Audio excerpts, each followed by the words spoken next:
l'autre truc, j'ai regardé à la fin du mois de mars, les derniers sondages NatBank, qui sont comme, pour ceux qui se connaissent moins, les BBM des journaux. C'est vraiment le gros sondage, donc sorti le 25 mars. Puis là, en plus, maintenant, NatBank compte le trafic des sites Internet des journaux.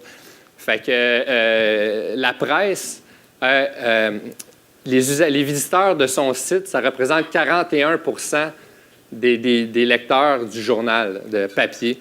La Gazette, c'est 25 le journal Métro, 5 puis le 24 heures, 4,8 Puis je m'en voudrais de ne pas souligner au passage que le site du 24 heures, qui est vraiment si excellent, visiblement, c'est celui que nos patrons aimeraient faire pour le journal, parce qu'on est un peu en opposition, qui explique un peu le lockout. Fait que vous comprenez peut-être qu'on a raison à 4,8 des lecteurs du journal qui vont juste voir le site Internet.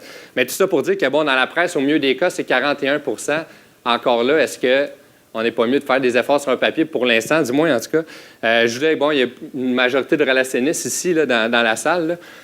Si je vous donne le choix, là, vous m'appelez pour préparer, pour pitcher quelconque nouvelle.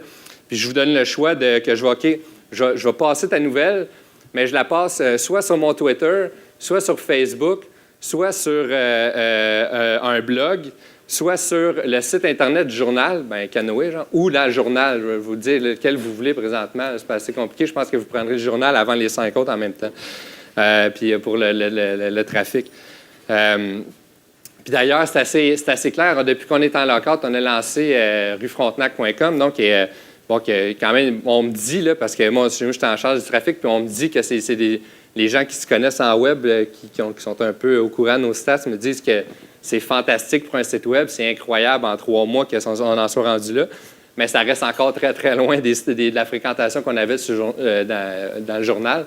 Puis la première, en fait, la question que je me fais le plus souvent poser, ou les deux questions, c'est soit pourquoi vous n'avez pas fait un journal papier, ou bien non, quand est-ce que vous allez mettre ça sur papier? La réponse, c'est non, là, en passant, il n'y en aura pas, parce que ça coûte cher.